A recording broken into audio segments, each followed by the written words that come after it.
How's it going, everybody? I'm Sam Lee, reading for writer Jaydyn Spisak, and welcome to Gaming Instinct's How to Slay series. In this episode, we'll teach you guys how to take out the Lagombi. A giant rabbit who uses its agility and power to overtake opponents, Lagombi is an early monster first encountered in the 2-star quest Rabid Rabbit. Here's what to expect when dealing with this monster.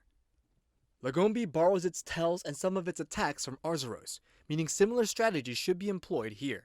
However, it isn't all familiar territory. Lagombi distinguishes itself in how it uses its speed to slide around on the ice-covered terrain and throw snowballs. In addition, the lagomorphic creature can propel itself forward, jump high in the air, and slam down on the ground to crush you. Next, let's go over the monster's weaknesses.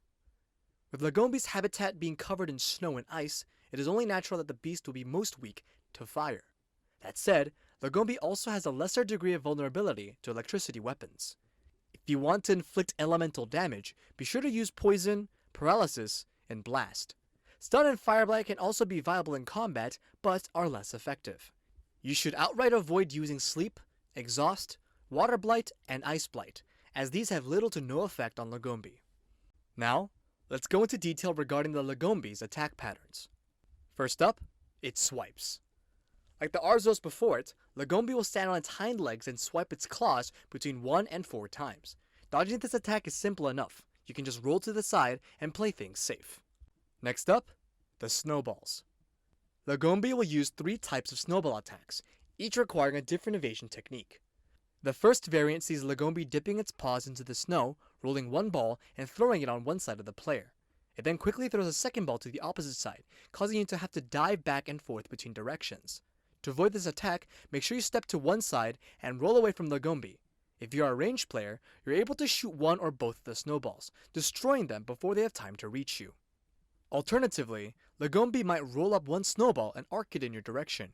You can roll forward or off to the side to avoid this attack. The last of these snowball strikes is Lagombi's most dangerous attack. It consists of Lagombi rolling up a massive snowball with which to hit you.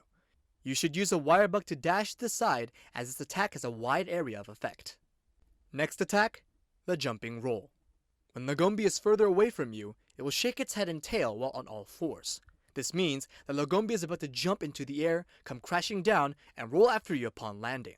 The trick to evading this blow is to keep your eye on where Lagombi is landing, and to either continue to roll diagonally away from it, or use a wire bug to dodge out of danger. And the last of its attacks, the rushing 180 swipe. As Lagombi is quite fast, it will use its speed to its advantage and run towards players. Once Lagombi reaches the end of its slide, it will do a 180-degree spin and slash around itself. Afterward, Lagombi will repeat this attack on another stride. To avoid it, dash off to the side and don't get too close until after its second run. And finally, let's discuss weapon strategy with ranged versus melee. Ranged players should keep in mind that Lagombi will utilize a ranged approach to deal with bow and bowgun users. This includes a heavier reliance on snowball and rush-based attacks. It's important that you keep your stamina up, and when Lagombi is sliding, that you use a screamer pod to knock it off balance and stagger it. 2 of these pods will be provided for you in the supply box at the beginning of the quest. Melee players will have to deal with Lagombi's full range of attacks and thus have to exercise more caution when hunting. The best strategy is to make use of the screamer pods and pick up an extra wire bug for dodging and silkbind attacks.